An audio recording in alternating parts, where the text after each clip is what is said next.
Imagine getting to college and having the opportunity to make $1 million or more the next year. This is hard to deny by young college basketball players. The one and done rule is a topic talked a lot about in college basketball and is becoming relevant to us students at the University of Kansas.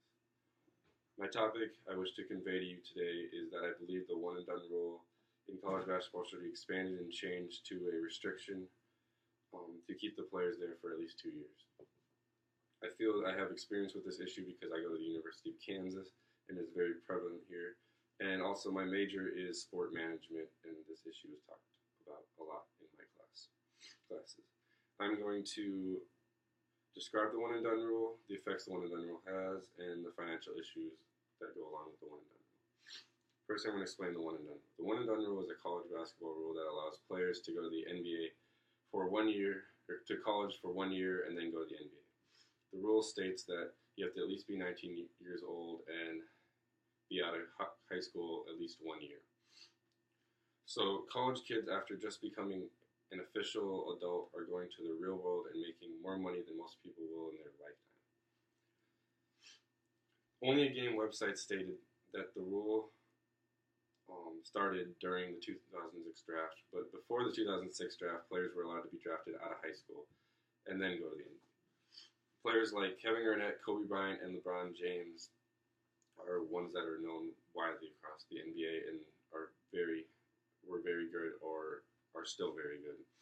But then there's players like Darius Miles and Kwame Brown who came out of high school and ended up being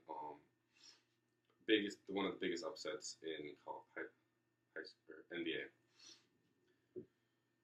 After the rules in place, there were still players that were upsets in NBA that came out of college after 1 year. Players like Greg Oden and ours truly, Josh Shelby. Both players were big upsets and no longer playing the NBA.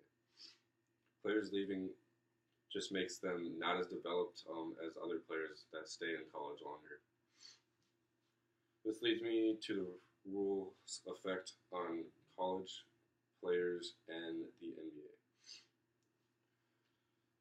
This is why players leaving for the NBA after 1 year affects everyone. First, I'm going to explain how the rule affects the players.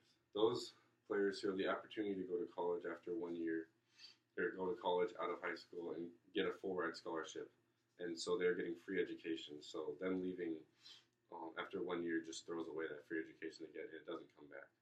Also, players are just not developed enough to go to the NBA because if you think about it, they're just 19, 20 years old. They're not 21 yet. They're not fully, they're adult. That's about it. And Charles Barkley said on the CBS pregame show that the college experience lets you learn to be a better basketball player. You learn to play the game and you grow physically and mentally as a person. So this just shows that college helps you out overall in every situation. The effect it has on the players also coincides with the effect it has on college. College basketball is getting ruined by players leaving after 1 year. The Washington Post stated that the one and done rule is draining much joy out of college basketball for players, coaches, and fans. College basketball is built on teams growing together and developing great continuity, but the one and done rule just stops the chemistry, stops the continuity because you're not with them for 3-4 years. You're there for a year and you have a run and then you leave for the NBA. KU had teams where like the last couple of years, we've had players stay for 1 year and not have great seasons, and then players like Jeff Whitty and Tyshawn Taylor stay all 4 years and end up going pretty far in the tournament, and in 2008 winning the championship. An example of players staying for a year shows this statistic I have that is my visual aid shows that since the rule started in 2006, only one team, Kentucky, had players leave, and Duke recently, but had players leave after 1 year beyond the championship team. So there really was nobody that was good enough to compete with the other players, and so they just didn't. They're just not developed enough to play against them. So why should they be ready to play against the NBA players? Finally, the NBA is affected by players leaving after 1 year. For players leaving college after 1 year, they are not developed enough to play in the NBA. This leads to the NBA not getting quality players ready to play out of the draft.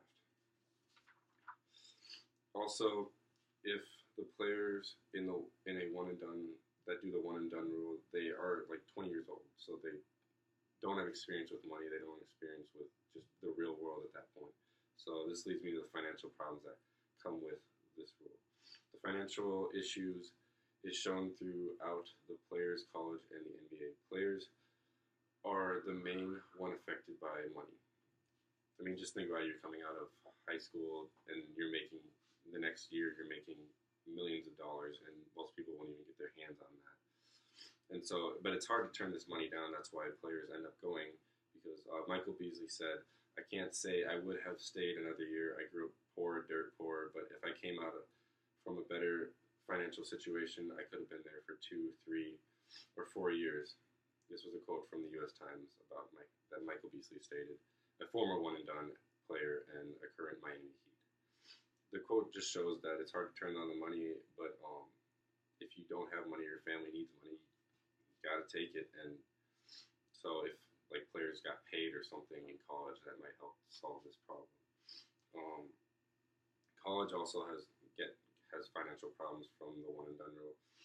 College gives players the full ride scholarship, so they just go to waste after them leaving for 1 year. And I mean, they give it to the next person that comes up, but it's just like college isn't there for just letting people go for 1 year to play basketball. It's there for teaching them education and getting them to get a career later on in life. And then also players like Andrew Wiggins went here and one and done rule.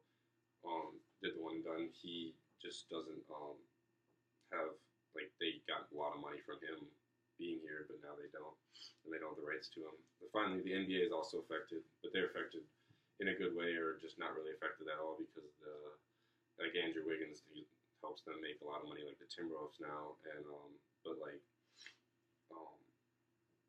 it doesn't really affect their money situation. The one and done rule is just overall a bad rule. It needs to be changed to 2 years. I tried to persuade you by explaining the one and done rule, the effects the one and done rule has on players, college, and the NBA, and the financial problems associated with the one and done rule. I tried to persuade you to change the rule to a 2-year provisional rule.